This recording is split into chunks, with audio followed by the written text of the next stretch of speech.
Welcome back to the Budget Gamer channel, where we bring you critical and in-depth reviews on just about every indie title we can get our hands on, and today we're going to be taking a look at HOB, which just made its way to the Nintendo Switch. Now HOB, if you actually have heard of it, was released on the PS4 a while back, but its definitive edition has come to the Nintendo Switch, which is sought to address a few fan concerns as well as increase game's general performance, but we may find through the course of this review that didn't come without a few of its own sacrifices. Jumping right into the story for HOB, we don't really actually know what it is, or at least we don't know what it is until the game is nearly over, but before we're really allowed to engage with the game as it was meant to be played, we find our main character, who is assumedly HOB, greeting another character in the game who kind of walks him around the landscape. However, HOB, taking some time to enjoy the scenery, has had his arm infected by some sort of toxic plant that's taking over the environment, and after a very quick and impromptu amputation, HOB wakes up with more than a little bit of a surprise at his new appendage, which allows him to play through the game the way we know. Using his newly acquired massive left arm, HOB will be able to navigate through this massive environmental puzzle platformer and gain new abilities and new skills the further in you go.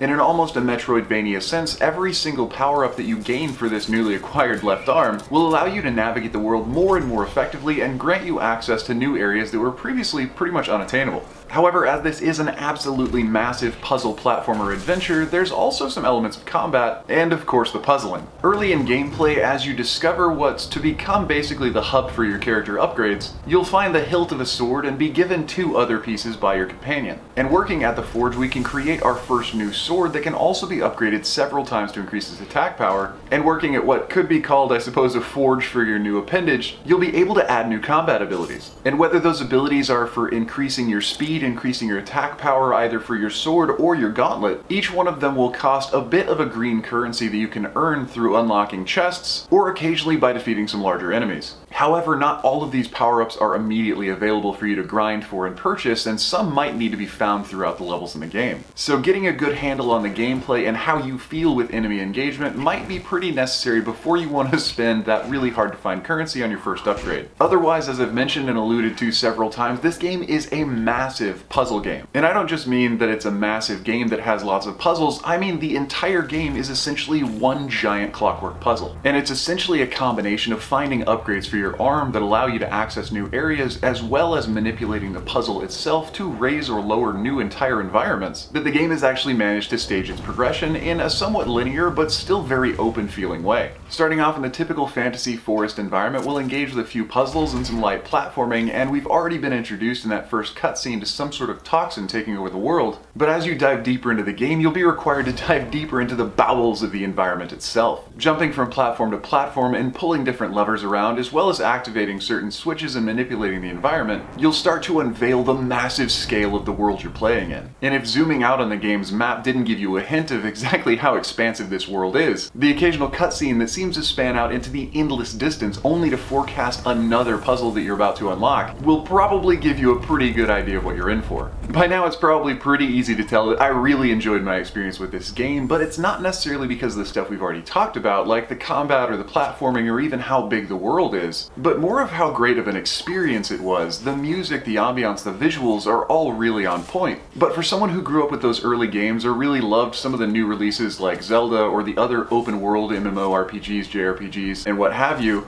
the ability to explore is something that really excited me. At certain points, I would be being led by our other character and then just divert off the path to try and go explore something or maybe find a hidden item. And instead of what's typical in many other adventure games of finding a quick dead end maybe with a chest, I generally found an entire different area of the game. And even though HOB definitely is a linear progression game where you have to toss a series of tumblers in order to progress to the next area, the ability for the developers to make their game feel truly open and expansive and exploration-based was such a massive, unexpected breath of fresh air. However, even though this new definitive edition of HOB did upgrade its maps and its menus and even increase its performance, all while being ported over to a different console, that didn't come without some of its own drawbacks. As you've already probably been able to tell from the footage that I've been showing from my own playthrough, the visual quality took a bit of a hit. The visual quality does seem a bit low, and it's definitely not a 60 FPS game, and sometimes when you're panning out over a massive environment for that big puzzle unveil, there can actually be a bit of lag.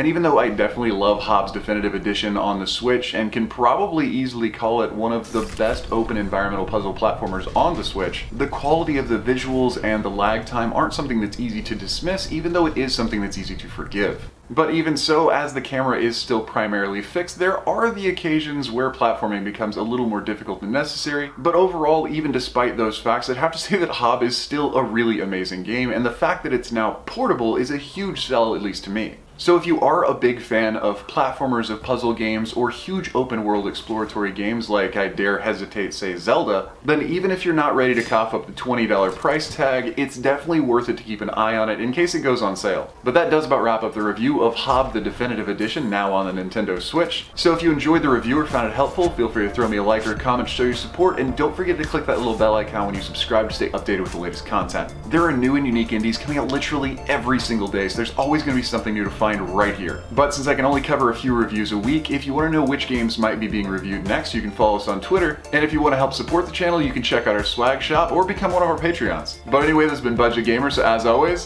thanks for watching.